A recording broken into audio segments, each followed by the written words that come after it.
Ngayon po ay araw ng Biyernes, araw ng ating debosyon, araw nating mga deboto.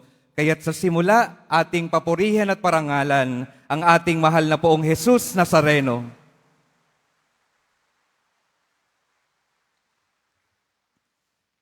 Sa atin pong mga pagbasa ngayon, malinaw po yung ninanais ng Panginoon para sa bawat isa sa atin. Ano po yung malinaw na nais at pangarap ng Panginoon para sa ating lahat? Nais niya tayo na makaranas ng kaligtasan. Uulitin ko po, ang nais ng Diyos, tayong lahat ay maligtas at makapiling niya magpasawalang hanggan.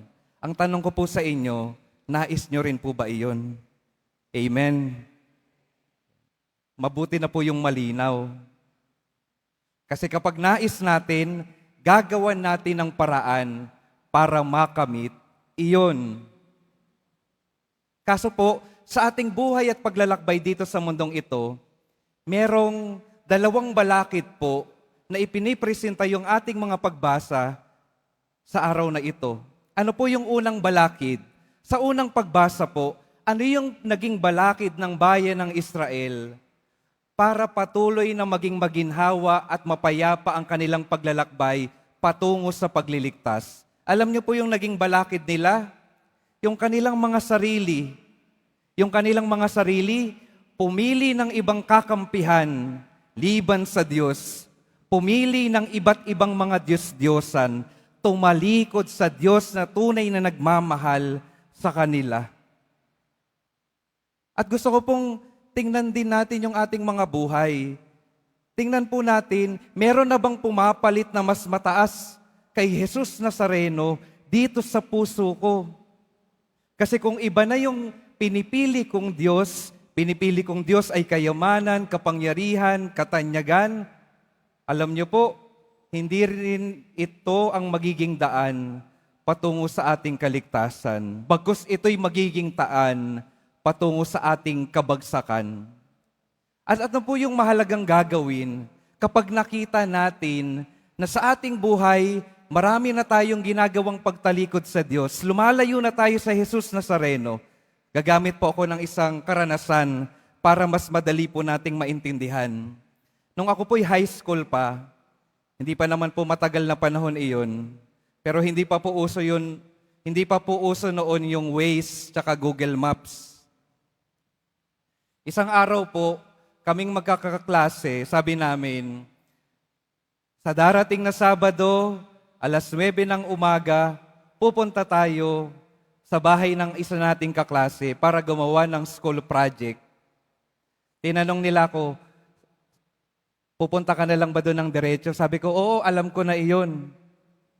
Dumating po yung araw ng Sabado, dumating yung araw ng alas 9, ang hindi na lang po dumadating, ako po. Bakit po? Kasi naliligaw na po ako. Ang yabang-yabang ko pang sinabi, alam ko na iyon, magkita-kita na lang tayo doon. Tinext ako nung aking kaklase, nasaan ka na? Nandito na kami lahat, ikaw na lang ang kulang. Alam niyo po ang sagot ko? On the way na. Di ba ho, gano'n naman tayo. Kahit malayo na, kahit kakagising pa lang, kahit hindi natin alam kung saan na papunta, para masabi lang na alam natin, sasabihin natin, on the way na, huwag kayong mag-alala, malapit na ako. Mag-iisang oras na po ako nag-iikot doon sa lugar nila, hindi ko talaga mahanap yung kanilang bahay. Kaya sabi ko, sige na nga, sasabihin ko na sa kaklase ko na nawawala ako. Tinext ko po siya, sabi ko, nandito ako sa ganitong kanto, pakipuntahan na ako. Matapos po ang ilang minuto, natagpuan ako. At nakarating kami sa aming patutunguhan. Ano po yung mahalagang ginawa ko? Ako po ay umamin nung ako ay naliligaw na. Umamin ako nung alam kong nawawala na ako. At sa aking pag-amin, ako'y natagpuan at kami nakarating sa aming patutunguhan. Kaya yun po yung unang mahalagang paanyaya sa atin. May balakid sa ating buhay. At kung minsan, ito yung mga sarili nating desisyon, yung pagkamayabang natin, pagkama-pride natin, kaya tayo tuluyang naliligaw at nalalayo sa Diyos. Ang imbitasyon ng Panginoon ng unang pagbasa, tayo ay umamin, bumalik sa Diyos upang tayo'y matagpuan ng Diyos at magabayan niya patungo sa kaligtasan. Kaya pakisabi nga po sa katabi, umamin ka na. Hindi po sa crush. Umamin na po kayo sa ating Panginoon para tayo'y matagpuan at makarating sa kaligtasan. Maliwanag po ba? Amen? Ikalawang balakid po. Ito po, madalas din nating nararanasan ito. Sa Ebanghelyo po, pupunta tayo. Sa Ebanghelyo po, ang balakid naman ay yung mga nararanasan ng mga taong nagsusumikap na sundin ang ating Panginoon. Ano po yung mga balakid ng mga nagsusumikap na sumunod sa ating Panginoon? Yung pag-uusig ng ibang mga tao. Kapag ginagawa natin yung mga tama, ipinapahayag natin yung mga tama, maraming mga bagay, maraming mga tao, maraming mga puwersa ang magpapahirap sa atin. Maraming mga puwersa ang mananakit sa atin.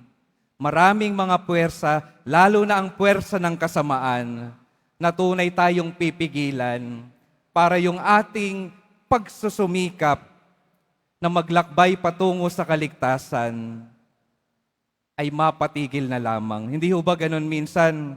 Kunyari kaming mga pari, magpapahayag ng katotohanan ng tama, anong sasabihin po? Marami rin naman kayong mga pagkakamali. Kapag tayo sa ating mga kaibigan, sa ating mga kapwa, tayong mga naglilingkod sa simbahan, kapag tayo'y nagsusumikap din, di ba maririnig natin minsan, ba't ka nagsasabi ng ganyan? Di ba ginagawa mo rin naman yan dati? Anong karapatan mong magsabi ng ganyan sa amin? Ginagawa mo rin naman yan. Ano po yung mahalaga dito? Kapag natagpuan na po natin, naliwanagan na tayo sa kung ano yung tama, hindi naman po pinagbabawal na magbago ng loob. Hindi ipinagbabawal na magsalita na ng ayon sa katotohanan at tama. Hindi tayo pinipigilan na magtama na ng ating mga kapwa. Oo, marami tayong mga nagagawang mga pagkakamali at dumadaan tayo sa mga kahinaan.